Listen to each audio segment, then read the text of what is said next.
सांगताय दीपवाहिनी। सुरुवात करूयात बातमीपत्राला, पण त्याआधी नजर टाकूयात आजच्या महत्त्वाच्या घडामोडींवर।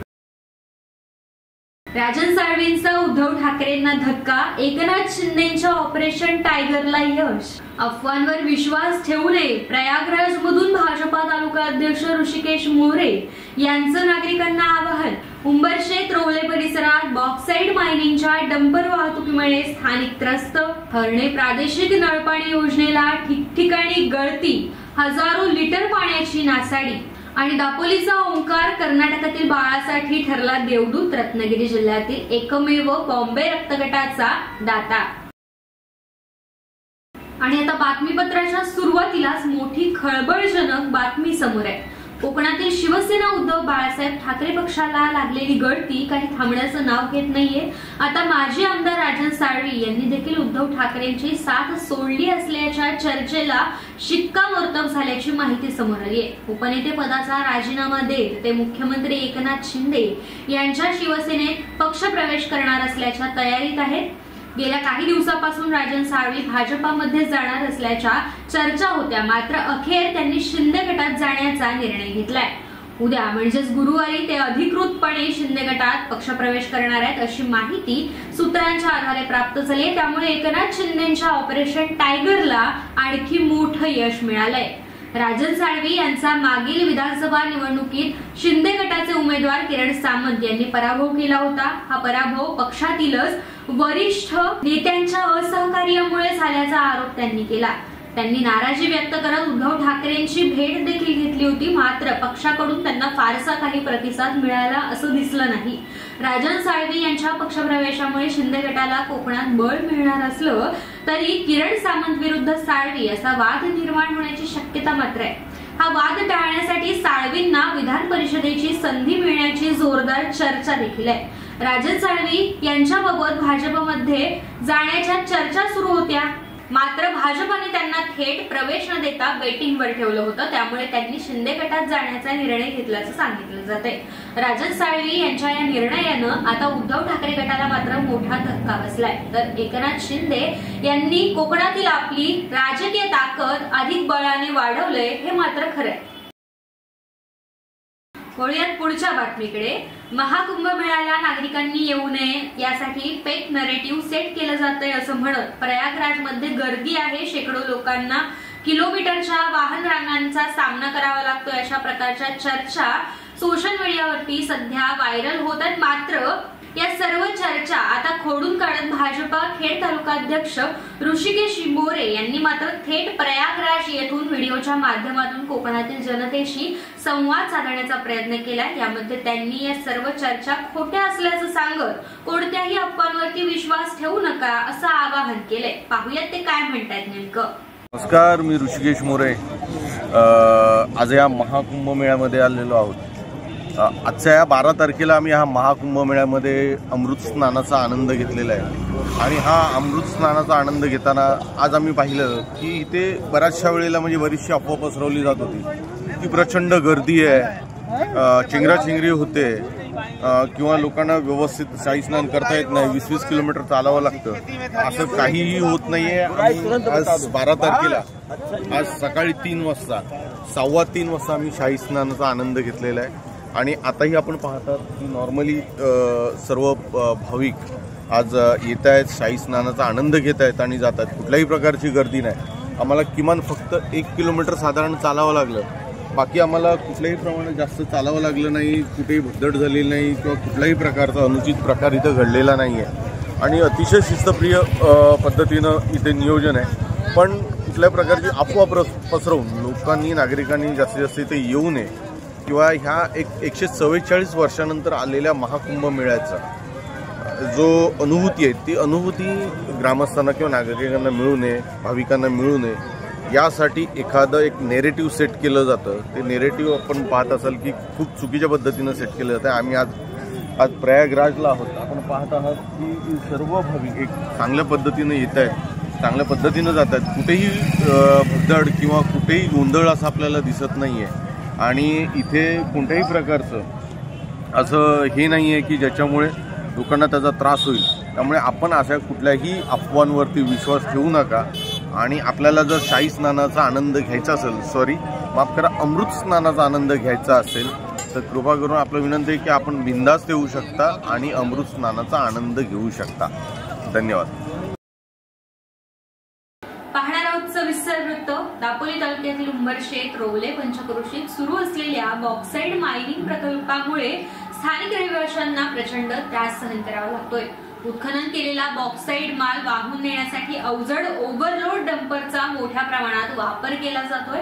परिणामी रस्त्यावर धुळीचं साम्राज्य पसरलंय. स्थानिकांच्या आरोग्यावरती त्याचा परिणाम विपरीत होत असल्याचं दिसून येतंय. ग्रामस्थांच्या मते मायनिंग मधून निघणारे डंपर हे मोठ्या प्रमाणावरती आणि बेसुमार वेगाने धावत असतात, ज्यामुळे रस्त्यावरती मोठ्या प्रमाणात धूळ उडते. या धुळीमुळे श्वसनाचे आजार वाढण्याची शक्यता आहे. स्थानिक नागरिक, विशेषतः लहान मुले आणि वृद्ध यांना याचा सर्वाधिक त्रास होतोय.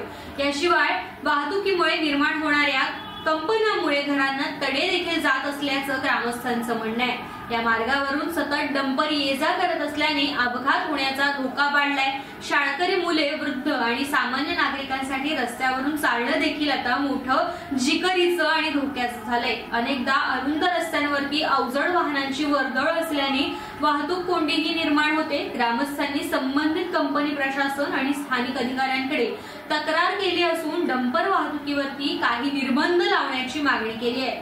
धुळीच्या समस्येवरती उपाययोजना न केल्यास तीव्र आंदोलनाचा इशारा ग्रामस्थांनी दिलाय. स्थानिक प्रशासनाने याबाबत काही उपाययोजना केल्या आहेत का याकडे सर्वांचं लक्ष लागलंय. नागरिकांच्या मागणीनुसार डंपर वाहतुकीवरती निर्बंध घालण्याबाबत आणि रस्त्यांची स्वच्छता व दुरुस्ती करण्याबाबत लवकरच निर्णय घेतला जाणार का हे पाहणं देखील आता महत्त्वाचं ठरणार आहे. तर पुढची बातमी ती म्हणजे हर्णे प्रादेशिक नळपाणी पुरवठा योजनेच्या पाईपलाईनला ठिकठिकाणी गळती लागली आहे. हजारो लिटर पाणी यामुळे वाया जातंय. पाईपलाईन जीर्ण झाल्यामुळे आणि देखभालीच्या अभावामुळे ही समस्या निर्माण झाली आहे. परिणामी स्थानिक नागरिकांना पाण्याच्या तुटवड्याचा सामना करावा लागतोय. ग्रामस्थांच्या मते या योजनेच्या पाईपलाईनची वेळोवेळी डागडुजी न झाल्यामुळे अनेक ठिकाणी गळती निर्माण झाली आहे. या गळतीमुळे मोठ्या प्रमाणावरती पाणी वाहत आहे. याचा थेट परिणाम गावकऱ्यांच्या पाणी पुरवठ्यावरती होतोय. पाण्याची गळती रोखण्यासाठी आणि पाईपलाईनची दुरुस्ती तातडीने करण्यासाठी प्रशासनाने उपाययोजना कराव्यात अशी मागणी ग्रामस्थांनी केली आहे. या समस्येची त्वरित दखल घेतली जावी आणि पाणी पुरवठा सुरळीत करण्यासाठी संबंधित विभागाने तातडीने दुरुस्ती करावी अशी मागणी ग्रामस्थ करतायत. जर वेळेत उपाययोजना न केल्यास यामुळे पाणी टंचाईचा सामना आम्हाला करावा लागू शकतो. या योजनेच्या जबाबदार अधिकाऱ्यांनी याबाबत तातडीने लक्ष घालून उपाययोजना करावी, अन्यथा जन आंदोलन करण्याचा इशारा ग्रामस्थांनी दिलाय. प्रशासनाने याकडे गांभीर्याने लक्ष देण्याची गरज आहे, अन्यथा भविष्यात या समस्येचे गंभीर परिणाम भोगावे लागू शकतात. तर महाड रायगड मार्गावर असलेल्या मोहोपरे गावाच्या हद्दीत सोनगडाच्या पायथ्याशी शिवकालीन पादुका सापडल्या. त्यामुळे इतिहासप्रेमींसह ग्रामस्थांमध्ये मोठी उत्सुकता निर्माण झाली आहे. या पादुकांचे ऐतिहासिक आणि पुरातत्वीय महत्व काय आहे याचा शोध सध्या सुरू आहे. महाड पासून अवघ्या 5 किलोमीटर अंतरावर असलेल्या सोनगड किल्ल्याच्या पायथ्याशी पुरातन दगडी पादुका सापडल्याची माहिती समोर आली आहे. विशेष म्हणजे याच ठिकाणी 100 वर्षापूर्वी हनुमंताची एक मूर्तीही सापडली होती. त्यामुळे या भागाचा ऐतिहासिक वारसा मोठा असल्याचं ग्रामस्थ सांगतात. सोनगड हा शिवकालीन काळात किल्ले रायगडाच्या सुरक्षेसाठी महत्त्वाचा ठिकाण होता. येथे अनेक ऐतिहासिक वास्तू आजही अस्तित्वात आहेत. आता या पादुका सापडल्याने इतिहासाचा नवा पैलू उलगडण्याची शक्यता आहे. पुरातत्व विभागाच्या अधिकाऱ्यांनी या पादुकांचे निरीक्षण केल्यानंतर त्यांचा कालखंड आणि महत्त्व स्पष्ट होईल. छत्रपती शिवाजी महाराजांच्या काळात रायगडाच्या सुरक्षेसाठी सोनगड किल्ल्याला मोठं महत्त्व आहे. यामुळे या भागात अनेक ऐतिहासिक वास्तू आजही दडलेल्या आहेत अशी शक्यता नाकारता येत नाही. सोनगडाच्या पायथ्याशी सापडलेल्या या पादुका इतिहासाचा नवा शोध ठरणार का याकडे इतिहासप्रेमींचं लक्ष लागलंय. पुरातत्व विभागाचा अहवाल आल्यावरती या शोधाचा पुढील प्रवास निश्चित होईल. पाटील, आम्ही मोपरे गावचा रहिवासी आहे. आमचा गाव हा ऐतिहासिक गाव आहे की आमच्या गावाच्या हद्दीमध्ये टेलनी किल्ला, सोनगड किल्ला, टेलनी किल्ला महाराजांचा आहे आणि महाराजांचा टेलनी किल्ला असून हत्ती तलाव आहे. हत्ती तलाव शंकराचं मंदिर आहे, तिथं महाराज दर्शन घ्यायला यायचे आणि आमचे गांधारी नदीच्या काठीवरती हा मोपरे गाव आहे, ऐतिहासिक गाव आहे. आम्हाला पूर्वी आमच्या पूर्वजांनी सांगितल्याप्रमाणे इथं मारुतीची मूर्ती ह्याच जागेवर होती आणि या जागेवर ती पूर्वजांनी नेऊन तिथं स्थापना केली आणि ते मारुतीचा मंदिर आता आमच्या दर्शनासाठी तो आमचा उपलब्ध आहे. मोठा मंदिर बांधलेला आहे. या मंदिरामध्ये चैत्रे होते, हनुमान जयंती होते आणि सप्ताह होतो. गेले आता 9वीला माघ शुद्ध 9वीला आम्ही सप्ताह केलेला आहे. 4 दिवस झाले त्याच्या. आणि असा आमचा मोपरे गाव आहे. आणि ही जो पादुका इथं आहे ही आमच्या इथं ही आदिवासी लोक काटे काढायला येते होती फाटी आणि बकरे घेऊन येत असताना त्यांच्या निदर्शनात आली. निदर्शनात आल्यानंतर त्यांनी आमच्या ग्रामस्थांच्या कानावर घातली आणि कानावर घातल्यानंतर थोडी गावामध्ये याची चर्चा चालली म्हणून आम्ही आज सकाळी याच ठिकाणी आलो होतो आणि येऊन जी परिस्थिती काय ते आम्ही पाहिलेली आहे. त्याच्यानंतर ग्रामस्थ सगळे मोठ्या संख्येने येऊन तिथं थोडी साफसफाई केली आणि आम्ही ग्रामस्थ मंडळी सगळी परत इथं आता संध्याकाळी आलेली आहोत. शिवसेना मुख्य नेते, महाराष्ट्र राज्याचे उपमुख्यमंत्री एकनाथ शिंदे आणि राज्यमंत्री योगेशदादा कदम यांच्या वाढदिवसानिमित्त मोफत दाखले वाटप सेवा सुरू करण्यात आली आहे. शिवसेना मुख्य नेते, महाराष्ट्र राज्याचे उपमुख्यमंत्री एकनाथ शिंदे आणि राज्याचे गृहराज्यमंत्री योगेशदादा कदम यांच्या वाढदिवसानिमित्त शासकीय योजना आणि मोफत दाखले सेवा हा कार्यक्रम तळे येथे संपन्न झालाय. तरी महसूल पंधरवडा आयोजित विशेष शिबिर राबवत गृहराज्यमंत्री तथा दापोली विधानसभा मतदारसंघाचे आमदार योगेशदादा कदम यांच्या मार्गदर्शनाखाली तालुका प्रमुख सचिन धाडवे यांच्या उपस्थितीमध्ये तळे येथील लाभार्थ्यांना सर्टिफिकेट वाटप करण्यात आलं. यावेळी व्यासपीठावरती महसूल अधिकारी कर्मचारी उपस्थित होते.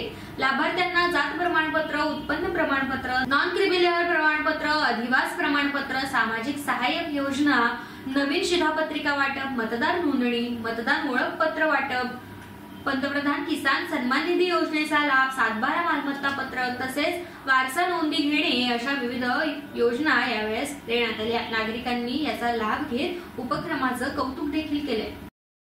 तर महाराष्ट्राचे उपमुख्यमंत्री एकनाथ शिंदे यांना मानाचा असा समजला जाणारा महादजी शिंदे राष्ट्रगौरव पुरस्कार देऊन त्यांना सन्मानित करण्यात आल्याबद्दल महाराष्ट्र राज्याचे गृहराज्यमंत्री योगेशदादा कदम यांच्याकडून विशेष शुभेच्छा देण्यात आल्या.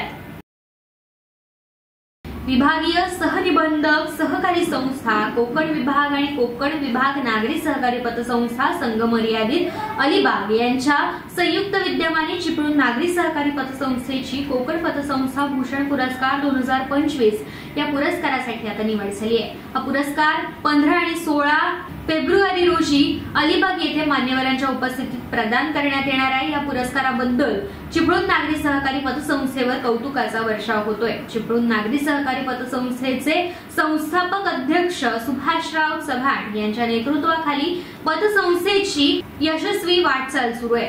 आर्थिक व्यावसायिकता सांभाळत असतानाच गरजू सुशिक्षित बेरोजगार तरुणांना व्यवसायासाठी सुलभ पद्धतीने कर्ज पुरवठा केला जातोय. इतकंच नव्हे तर ठेवींवरती देखील योग्य व्याजदर दिला जातोय. तर सामाजिक बांधिलकी देखील तितकीच जपली जाते.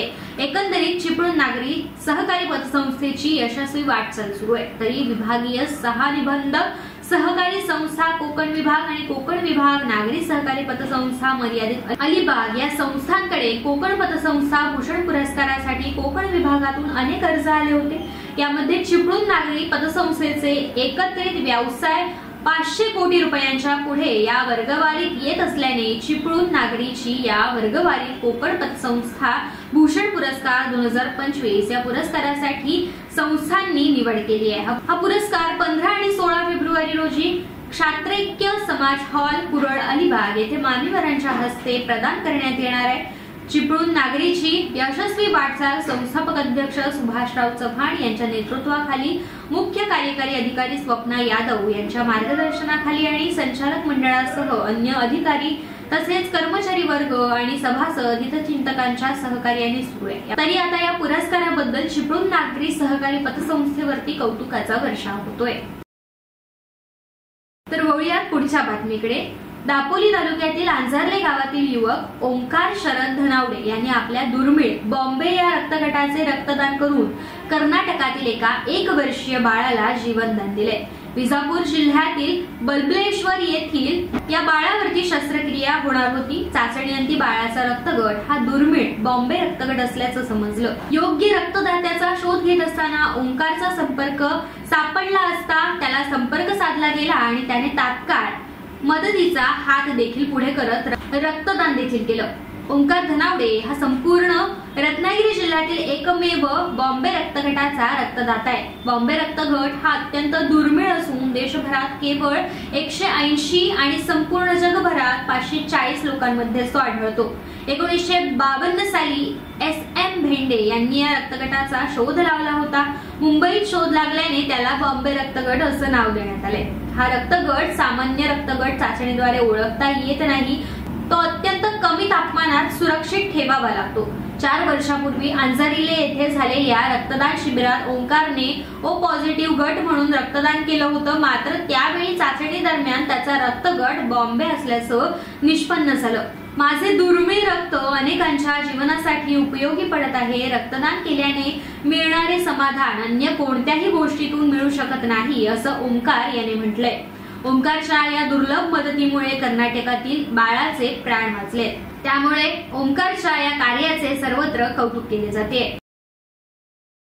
तर वळूयात पुढच्या बातमीकडे। राज्यातील गोड्या पाण्यातील आणि सागरी मत्स्योत्पादन वाढीसाठी मच्छीमारांना प्रशिक्षण देण्याचा निर्णय मत्स्य व्यवसाय मंत्री नितेश राणे यांनी घेतलाय। मंत्रालयात मत्स्योत्पादन वाढ आणि मच्छीमारांचा कौशल्य विकास, रोजगार आणि या व्यवसायामध्ये नाविन्यता आणण्याच्या दृष्टीने तोडगा काढण्यासाठी बैठक आयोजित करण्यात आली होती। या बैठकीस मत्स्य व्यवसाय आणि आयुक्त किशोर तावडे, सकाळ ग्रुपचे बॉबी निंबाळकर हे उपस्थित होते। छत्रपती संभाजीनगर जिल्ह्यामध्ये प्रायोगिक तत्वावरती प्रशिक्षणाचा कार्यक्रम सुरू करण्याचे निर्देश देऊन मंत्री राणे यांनी पुढे असं म्हटलंय की किनारपट्टीच्या एका जिल्ह्यातही हा प्रशिक्षण कार्यक्रम प्रायोगिक तत्वावरती राबवण्यात यावा। या प्रशिक्षण कार्यक्रमाचे मत्स्य व्यवसाय आयुक्त कार्यालयाने मूल्यमापन करावे आणि या प्रशिक्षणाच्या माध्यमातून मत्स्य उत्पादनामध्ये किती आणि कशी वाढ झाली आहे, मच्छीमारांना कशा प्रकारे याचा फायदा झालाय याचं मूल्यमापन ठेवावं।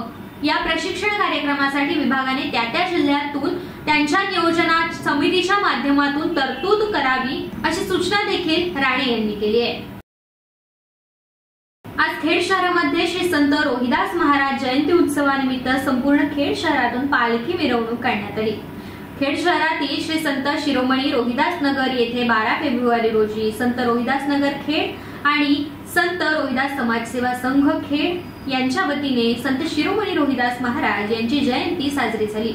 सकाळी सालाबाद प्रमाणे सत्यनारायणाची महापूजा पार पडली। यानंतर खेड शहरातून मिरवणूक संपन्न झाली। संध्याकाळी महिला मंडळाचा हळदी कुंकू समारंभ आणि त्यानंतर मुलांचे सांस्कृतिक कार्यक्रम आयोजित करण्यात आले। विशेष म्हणजे संतांवर आधारित प्रवचन करायला मुंबईवरून खास प्रवक्ते बोलावले असल्याचं अध्यक्ष सुधीर देवळेकर यांनी दीपवाहिनीजवळ बोलताना म्हटले। तरी अध्यक्ष सुधीर देवळेकर, उपाध्यक्ष गोविंद खेडेकर, कार्याध्यक्ष गणेश खेडेकर, सचिव उमेश खेडेकर, सहसचिव सचिन खेडेकर, खजिनदार प्रथमेश गिमवडेकर आणि राजेश खेडेकर, माजी नगरसेवक बाळाराम खेडेकर आणि माजी नगरसेविका रुपाली खेडेकर तसेच सर्व सदस्य, ग्रामस्थ, समाज बांधव या वेळेस उपस्थित होते। जय रोहिदास। संत शिरोमणी रोहिदास महाराज यांची जयंती आज 12 फेब्रुवारी 2025 रोजी संपन्न होत आहे। संत रोहिदास नगर खेड यांच्या वतीने आणि संत रोहिदास समाजसेवा संघ खेड शहर यांच्या वतीने आज संत शिरोमणी रोहिदास महाराज यांची जयंती साजरी होत आहे।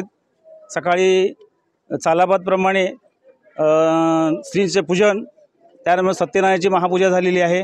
आता शहरातून मिरवणूक झालेली आहे। त्याप्रमाणे आता महिलांचा हळदी कुंकू, त्यानंतर मुलांचे सांस्कृतिक कार्यक्रम, त्याच संतांच्यावर आधारित प्रवचन करायला मुंबईवरून प्रवक्ते बोलवलेले आहेत। अशा प्रकारे आणि महाप्रसादाचा कार्यक्रम आता होईल थोड्या वेळात। तर ह्याप्रमाणे कार्यक्रम सुरू आहेत। रात्री 10 वाजता सांस्कृतिक कार्यक्रम आणि सत्कार समारंभ आहे। तर अशा प्रकारे उत्सव हा नेहमी उत्साहात साजरा होत असतो आणि आम्ही सगळे समाज बांधव यासाठी आणि आमचे संपूर्ण महिला मंडळ सदस्य त्याचप्रमाणे आमचे मार्गदर्शक बाळासाहेब खेडेकर हे नेहमी आम्हाला हिरिहिरीने मदत करत असतात. धन्यवाद. जय हिंद, जय महाराष्ट्र. याचप्रमाणे खेड तालुका रोहिदास समाज सेवा संघाच्या वतीने देखील संत शिरोमणी रोहिदास महाराज यांच्या जयंतीनिमित्त आज 12 फेब्रुवारी रोजी डॉक्टर बाबासाहेब आंबेडकर भवन खेड एसटी स्टँड समोर जयंती साजरी करण्यात आली. या कार्यक्रमाचा मुख्य सोहळा सकाळी 10:30 ते दुपारी या वेळेत संपन्न झाला.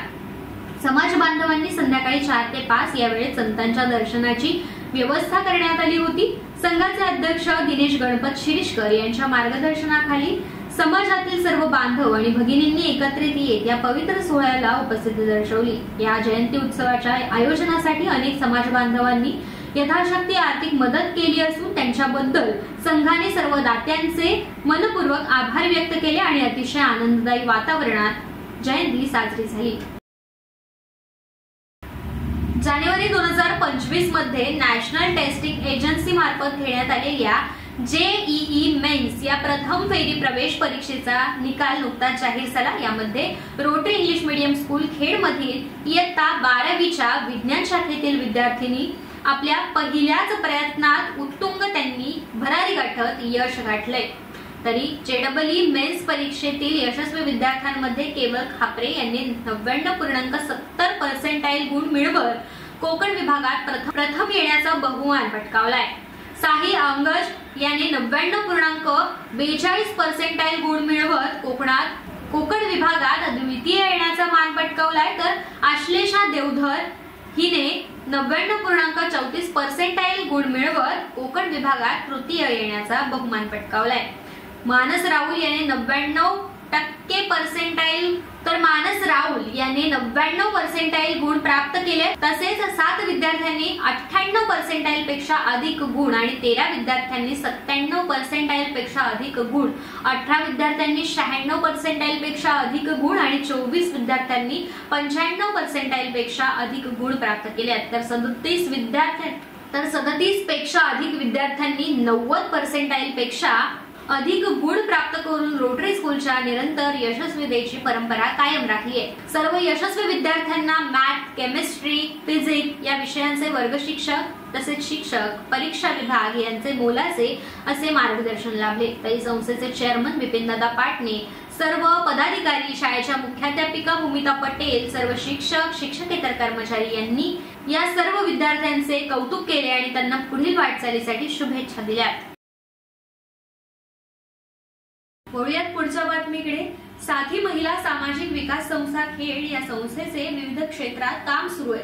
महिलांना वेगवेगळ्या प्रकारची मोफत व्यावसायिक प्रशिक्षण देणं आणि त्यांना व्यवसायासाठी स्वतःच्या पायावरती उभं करणं, तसेच संस्थेमार्फत कायदेविषयक मेळावे, आरोग्य विषयक मेळावे, शेतीविषयक मार्गदर्शन असे विविध कामे सुरूच असतात. या कामाची दखल घेऊन विश्व समता कलामंच संगमेश्वर या संस्थेमार्फत साथी संस्थेला राज्यस्तरीय प्रेरणा गौरव पुरस्कार देऊन सन्मानित करण्यात आले.